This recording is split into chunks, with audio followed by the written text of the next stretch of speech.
7-on-7, round 5 of the V8 Supercar Championship. All the latest news on BigPondSport.com. Looking ahead, of course, to our next round and beyond. Oh, Todd Kelly continues to look. It says something about Shane Van Gisbergen's maturity, not to mention the kind of car he's got, but the maturity that he can hold off somebody behind him who's got exactly 100 more championship starts under the belt in this kind of race, under these kind of conditions, Craig. Well, it's fantastic to see some young guys get an opportunity, but you're right, it's this circuit's all about getting good brake stability, good drive off these corners, and he's got both of those at the moment, and Todd hasn't found a way around, so Russell's just looking at it, just going, well, someone do something. He just wants a piece of it. He's been in everything this weekend, Russell. He's been inside the top 10 the whole way, and that's a great result. He's making a little adjustment there, perhaps fiddling with an anti-roll bar. Hard on that limiter. Did you spot rain then? I was just looking at the windscreen. You can just see a little bit of water spraying off the side of it. You can't see it at this stage, but when he was coming out of that last turn, although, no. Van Gisbergen was a little wide that time down at Dandenong Road once in. Yeah, a little bit more rain coming, I think.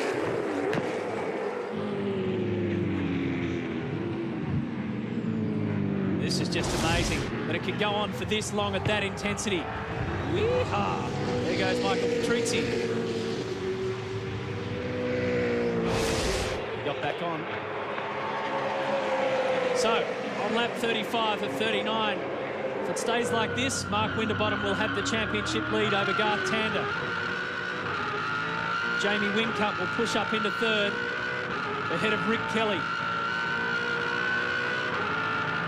Bit of water on the screen. Is you right, Rain Man? Gibbo's the weatherman here. Can you leave? Oh, here we go. Look at this. Todd up the inside, coming off turn 4. Tucks back in. Russell's in there too. It might all light up at the end of the back straight. This is a great race. We got what we wanted. Russell's bought into the argument. Van Gisbergen right over on the right-hand side of the track. Shuts the door at turn 6.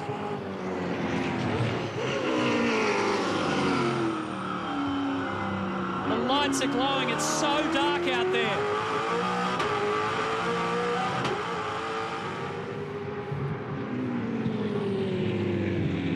Ludas, we're all holding our breath. Look. Oh! So that's what happened at turn 4. Oh, this is just incredible. Around turn 3. Oh, he did that. He launched it off the curb as he turned in, and it slipped on the curb, and they all whacked each other in the process, and on it goes. How have they stayed on the track? Crunch again. Pictures tell the story. Great intensity in this motor racing between Van Gisbergen, Kelly and Ingall. And if anything, Will Davison could end up in here too.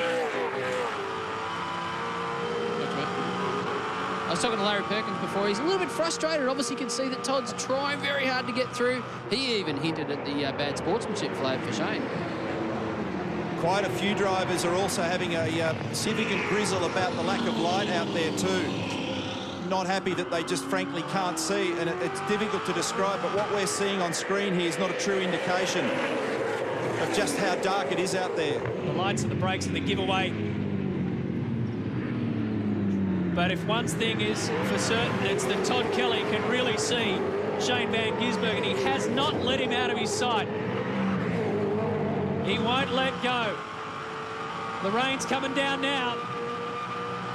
Oh, for Shane, though, he's the pioneer. He's leading this bunch. Everyone else behind him can see how much grip level he has or hasn't got, so he has to set the pace. He's the pioneer every corner. Yeah. In the meantime, Jamie Whincup leads by 1.6 seconds over Mark Winterbottom. James Courtney is third. The group we're watching is just fantastic racing. V8's at its best. Van Gisbergen versus Kelly versus Ingall. Will Davison buy into it? He's got a little gap this time, Van Gisbergen just eases the pressure slightly. It's like a race for the lead, this one. Whincup still the leader. Larry Perkins and Jim Stone are watching. It's their men in action. I thought Jim was meditating.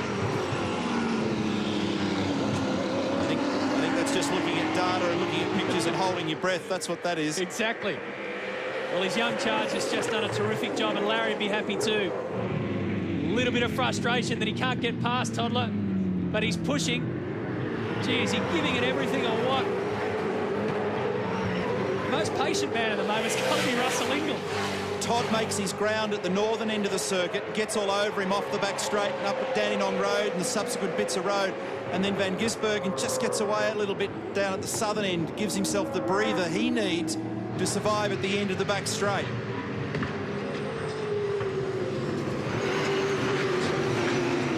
And, you know, Todd can't afford to relax and have a think and cool things out and another attack, because if he relaxes, he'll get clawed by Russell Ingall. You're right again. Shane's been able to just pull the gap here up in the back straight. Todd's car seems to change direction very well compared to Shane's, but Shane still puts his power down and gets that. So you can see about 2 car length gap now. Now Todd will start to close it up.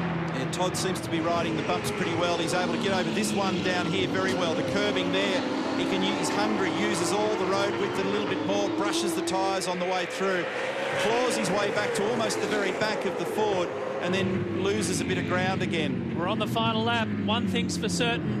No matter what happens from now on, Shane Van Gisbergen, this is the race that he came of age in the V8 Supercars.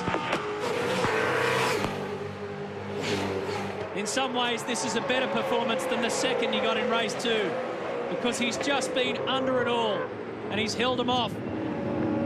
He hasn't blinked, and he's got some heavyweights behind him. The day, though, belongs to Jamie Whincup. The round will belong to him too. I think Todd's just lost touch of it here, and there's a little bit more rain sprinkling here and there, and I think he's yielded back to the other end of the circuit. Oh, gee, that thing does sound like a tractor barge. He's spot on in that description. But here is the man of the moment, Jamie Whincup. Winner in race 1. A little mistake cost him in race 2. Right, fellas, we've done it again. Different format, still number 1. No doubt about it in race 3. More success at Sandown for Team Vodafone and Jamie Whincup. Mark Winterbottom 2nd. James Courtney 3rd. And these guys, well, thanks for the ride. That was something else. Shane Van Gisbergen 4th. Todd Kelly in 5th, and Russell Ingall in 6th. Will Davison, Lee Holdsworth, Stephen Richards, and Stephen Johnson round out our top 10. What a race!